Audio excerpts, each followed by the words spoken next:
Titre de mon message, c'est tenir ferme dans la foi, puisque nous sommes en train de parler du voyage de la foi, de la progression de la foi. Nous recevons Jésus-Christ de Nazareth, c'est la première étape. La deuxième étape, c'est de marcher avec Jésus. Trop de gens ont reçu Jésus, ils ne marchent même pas avec lui. Toi, tu dois faire partie de la catégorie des gens qui pratiquent la parole de Dieu. Pas qui vont à l'église, non. Arrêtez cette mentalité d'aller à l'église. On est fatigué. On veut aller à l'église, plutôt on veut recevoir Jésus, c'est bien. Mais il y a mieux, c'est marcher avec lui. C'est marcher avec Jésus.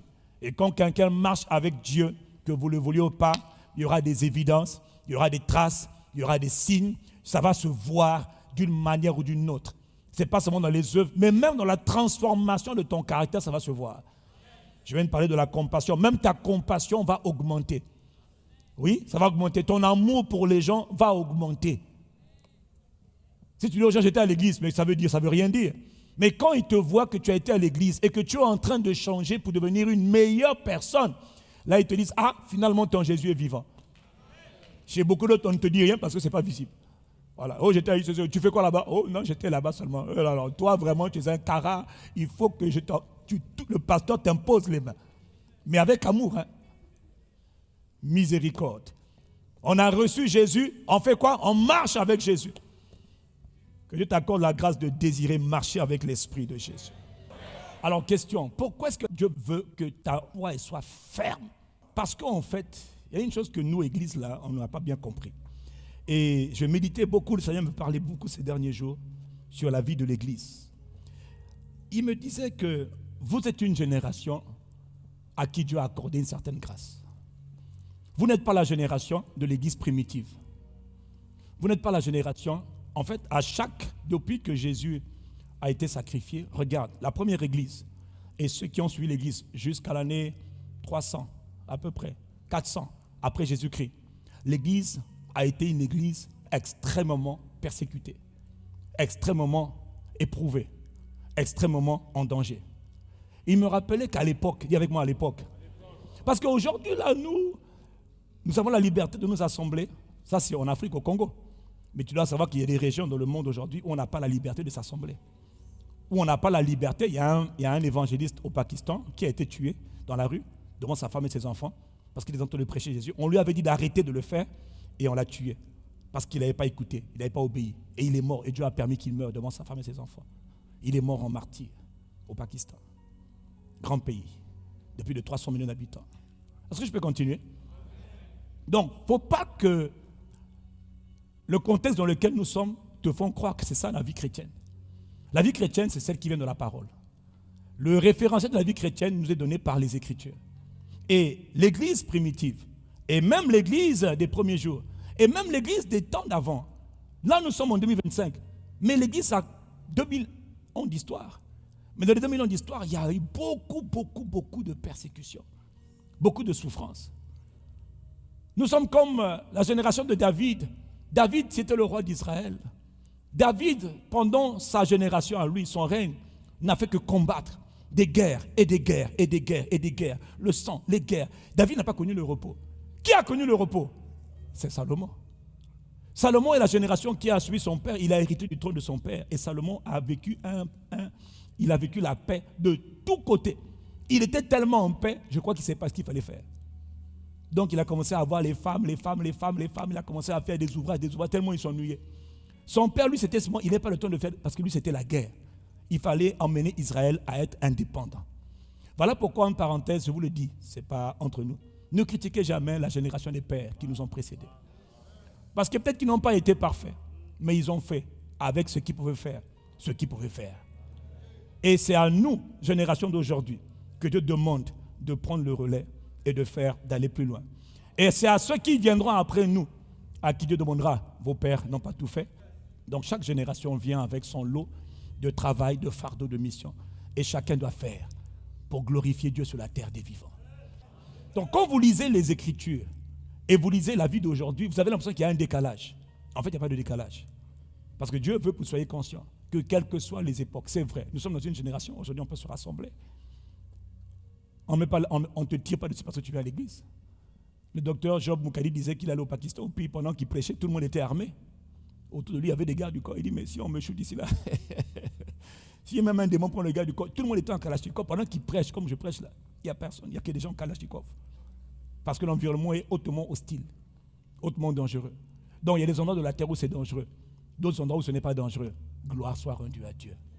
Nous apprécions donc la liberté que nous avons en Jésus-Christ. Mais cette liberté ne doit pas nous faire oublier la réalité de ce monde dans lequel nous sommes. Philippiens 1, verset 29. Il vous a été fait la grâce par rapport à Christ. Non seulement de croire en qui? Mais aussi de... Ah, ça c'est l'évangile. Il vous a été fait la grâce. Qui a cru en Jésus-Christ? Il nous a été fait la grâce de croire, mais pas seulement de croire, mais aussi de souffrir. Mais la dimension de la souffrance fait partie de la dimension de la vie en Christ. Mais pourquoi aujourd'hui, lorsque quelqu'un souffre alors qu'il est en Christ, c'est comme une malédiction? Les persécutions font partie de la vie en Christ. Les tribulations font partie de la vie que nous avons dans le Christ. Comment je le sais? Parce que c'est écrit. Donc si Dieu permet que ça m'arrive, je rends gloire à Dieu. C'est écrit. Mais aujourd'hui, à cause de notre évangile de modernisation là, ou des réseaux sociaux là, où maintenant tout le monde devient prédicateur derrière un micro, en train d'insulter les gens comme ils veulent, il n'y a pas de problème. Mais ça, ce n'est pas l'évangile. Il nous a été fait la grâce de souffrir, tout comme de croire, mais aussi de souffrir pour le Christ. Mais pourquoi quand les gens passent par des situations de souffrance, ils ont l'impression que Dieu les a abandonnés? Pourtant la prophétie est claire. Tu crois en Jésus, tu vas souffrir pour Jésus. Est-ce que je peux continuer? Ok, comme tu ne me crois pas. 2 Timothée chapitre 3, verset 13. Or, tous ceux qui veulent vivre pieusement, c'est-à-dire tous ceux qui veulent vivre de manière consacrés, attachés à Jésus-Christ. Tous ceux qui veulent vivre une vie attachée à Jésus seront persécutés. Il n'a pas dit seront aimés. Il a dit seront persécutés. Bon, comme tu ne sais pas ce que ça veut dire persécuter, je suis donc allé chercher pour toi ce que ça veut dire persécution. Parce que je crois que tu penses que c'est persécuter, c'est manger un bonbon, ou puis on t'arrache le bonbon de la bouche, tu dis, il ne m'aime pas. Non. Tu vois que persécuter, c'est, tu t'es marié, maintenant le conjoint a dit, je quitte, je repars chez mes parents. Et tu appelles ça persécuter. Est-ce que tu es sérieux? Est-ce que tu es sérieux?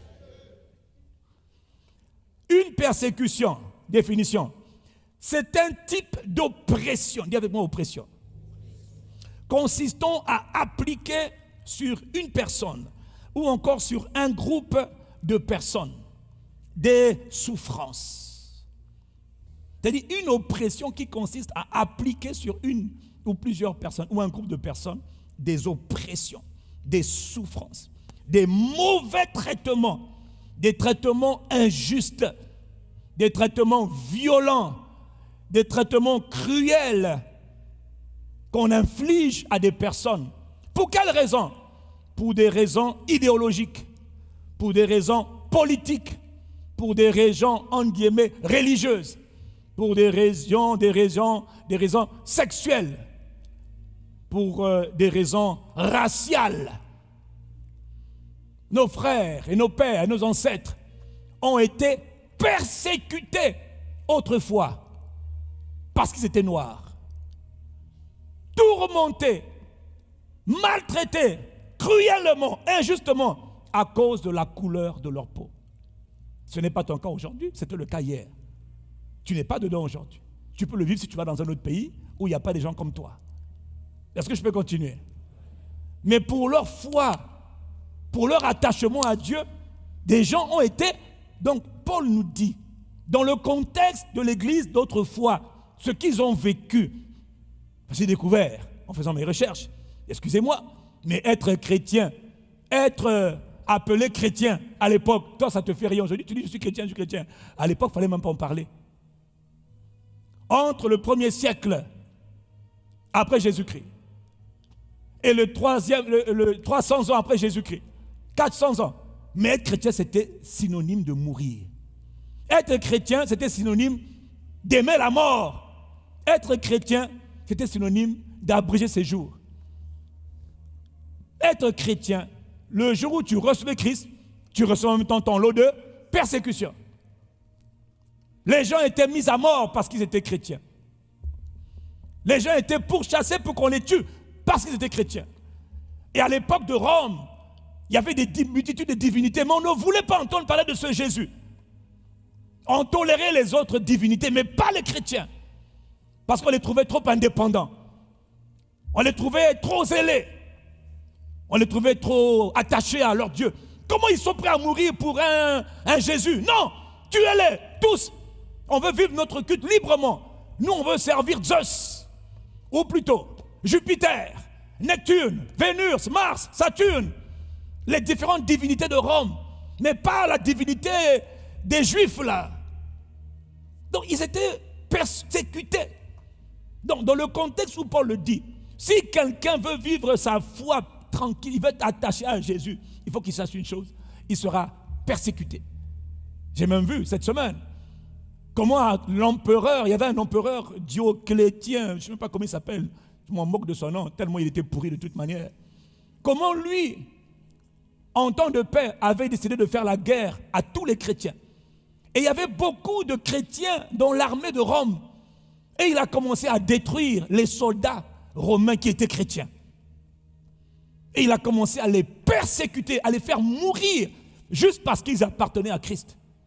Non, ce n'est pas notre génération d'aujourd'hui. Eux, on les tapait, on les sciait, on les torturait. J'ai vu même une scène où on les faisait passer... Mais non, mais les Romains étaient terribles. Hein. Une cruauté extraordinaire. Mais juste parce qu'ils étaient chrétiens. Parce qu'ils disaient qu'ils avaient reçu le Christ. Parce qu'ils croyaient dans le Christ. Toi, ta famille, là, depuis que tu as reçu Jésus, on te dit, tu sors pas, on te bat. Papa, tu dis, je suis persécuté. D'accord. Fais-la, utilise le même mot avec ceux de leur... Est-ce que toi, on... Ah, papa. Vous dites des choses, même quand... Si les témoins, là, de l'église, là, quand ils nous voient, hein, ils disent, oh Dieu, fais-nous justice. Eux, ils appellent persécution quand le mari est abandonné. Quand il n'arrive pas à avoir un enfant. Hein, quand ils ne dorment pas la nuit. Ils disent qu'ils sont persécutés. Dieu ne m'aime pas. Ça fait 10 ans que j'attends le travail. Je suis persécuté. Quand on m'a licencié au travail, parce que j'étais en retard 3 fois. Il aurait dû me faire miséricorde, mais j'ai été licencié. C'est injuste. Je suis... Ah, c'est qui, papa? Ils sont là. Ils sont là. Ils sont là. Est-ce que je peux avancer? La persécution, c'était la nourriture des croyants.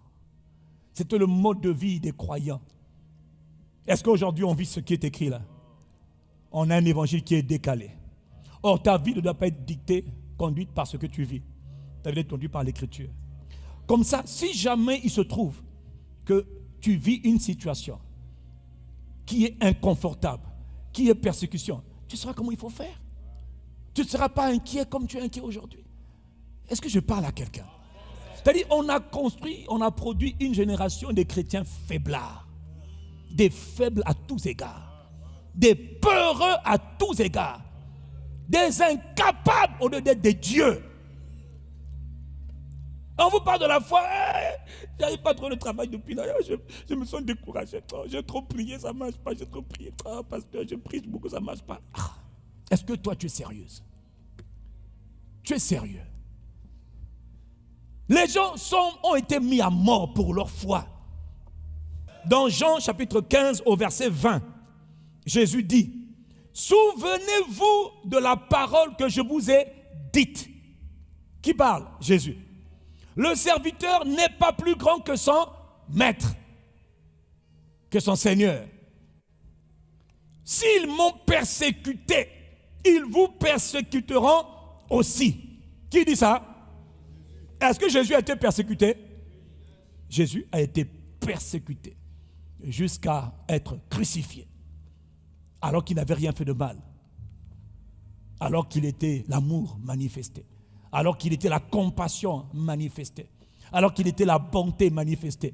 Comme quoi, tu peux être amour, compassion gentillesse, si tu aimes le mot gentillesse là, bonté, et puis on peut te crucifier. Tu peux avoir fait que le bien aux gens. Tu peux n'avoir jamais fait de mal à quelqu'un de toute ta vie. Jamais. Et pourtant te voilà crucifié. Te voilà injurié. Te voilà accusé. Jésus a vécu les accusations, les fausses accusations, les trahisons, les abandons, les rejets, les reniements, le renoncement. Et il a connu les clous, il a connu la crucifixion. Pourtant, il n'a jamais fait de mal à quelqu'un. Jamais. Toi, quand ça t'arrive, tu n'as jamais fait de mal à quelqu'un, tu commences à te lamenter. 2 Timothée 3. Je reviens au verset 11. Et je repars vers le verset 13. Paul pose une question. Il dit, à quelle souffrance, moi, Paul, n'ai-je pas été exposé? À Antioche, à Icône, à Lystre. Verset 12. Quelle persécution n'ai-je pas supporté? Quelle oppression constante, cruauté, méchanceté, accusation, injure, lapidation. Donc, eux, c'était leur pain quotidien. Toi, c'est quoi? Ce que tu vis là, que tu qui te décourage là, est-ce que tu es sérieux? C'est parce que Dieu sait que quelles que soient les générations, il se peut que son Église, son peuple, et en parenthèse, je vous le dis de la part du Seigneur, nous sommes en 2025. Nous qui sommes calmes là, vous les jeunes, préparez-vous pour les temps qui viennent. Préparez-vous pour les temps à venir. Les temps ne seront pas toujours aussi calmes. Parce que plus on approche vers la fin des temps, plus on approche vers l'événement de la fin des temps, plus la persécution va intensifier. Vous allez voir, ce qu'eux ils ont connu va revenir. Si tu es déjà parti, bénis Dieu. Mais je vous le dis, ceux qui jouent avec Dieu là, ceux qui croient que oh non, le Seigneur tarde, etc. Regardez dans le monde occidental, dans le monde, partout dans le monde, les lois changent. Le bon sens change. Le mal devient bien. Et le bien devient mal. Quand tu fais le bien, c'est un péché. Quand tu fais le mal, tu es récompensé. Oh, vous ne voulez pas m'entendre, hein? Ok. Les générations qui viennent seront exposées à beaucoup plus de souffrances subtiles que les générations qui sont passées. Mais la vérité, c'est que chacun aura sa dose. Chacun aura sa part. Chacun aura sa portion. C'est dans mon époque, je dois apprendre que quel que soit ce qui peut arriver, donc on a vu, les choses mauvaises peuvent arriver à des gens bien. Des choses horribles peuvent arriver à des gens bien. Ça peut arriver.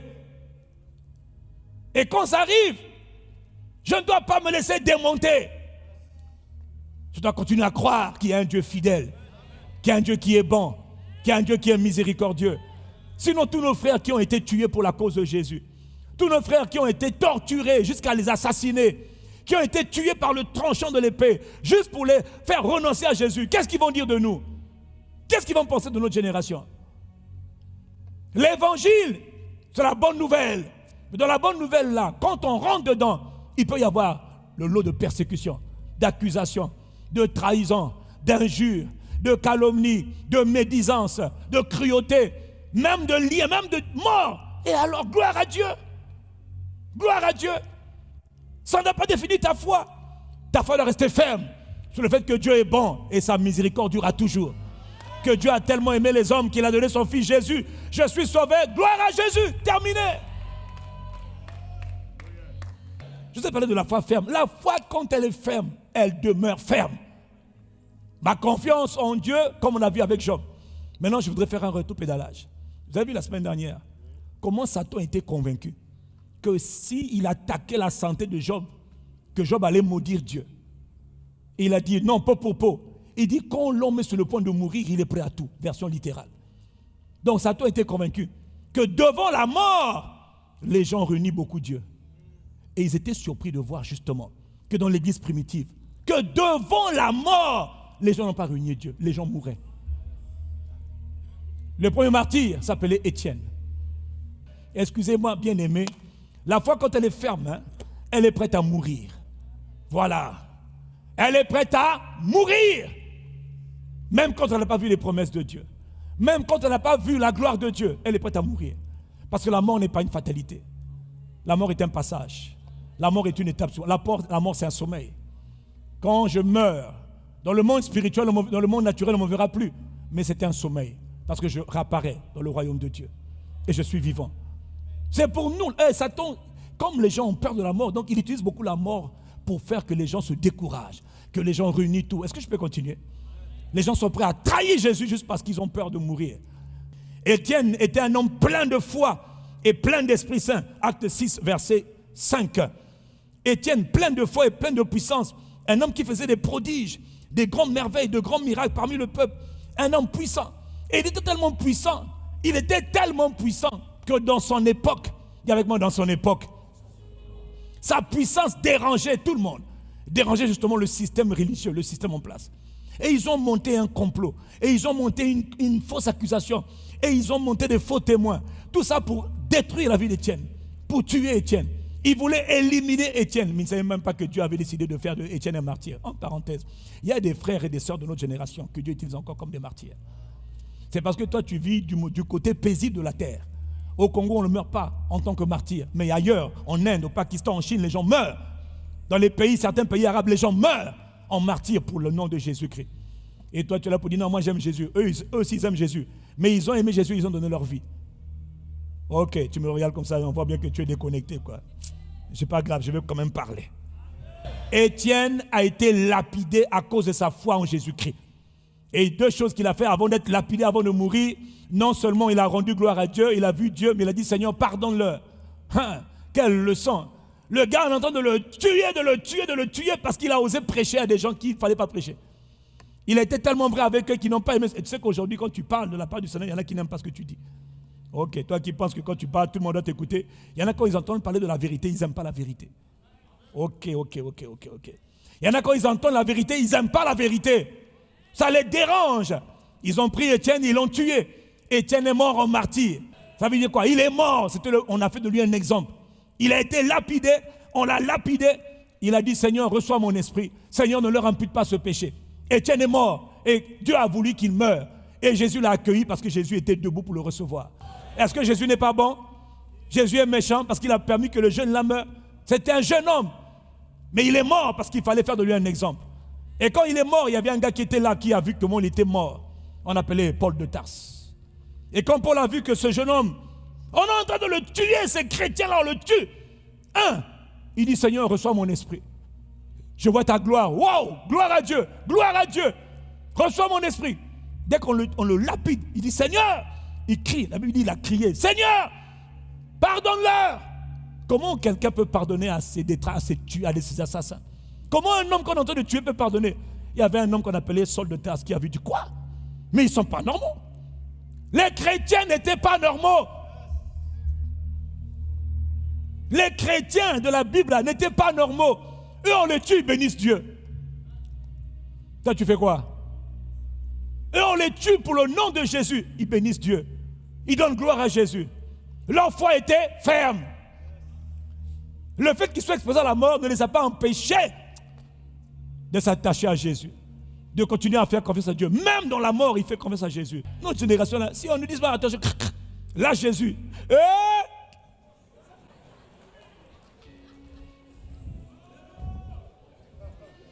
Je vais vous emmener un peu plus loin. Qui a une vie avec Dieu, où Dieu veut nous voir fermes, quelles que soient les circonstances. Et n'oublie pas, de toutes les circonstances, la pire parfois, c'est la mort. Quel est mon point? Lorsque ta foi devient ferme, frère, c'est là qu'il nous faut aller. Il y a tellement de menaces qui viennent, qui ont été, qui sont là aujourd'hui, qui vont venir demain. Frère, tu ne sais pas à quoi tu vas être exposé. Donc prépare ton cœur. Prépare-toi à dire à Dieu, quelles que soient les circonstances, aide-moi. Rends-moi fort, rends-moi dur, rends-moi inébranlable. Donne-moi un cœur qui te fait confiance. Et toi, tu médites la parole parce que Dieu est fidèle.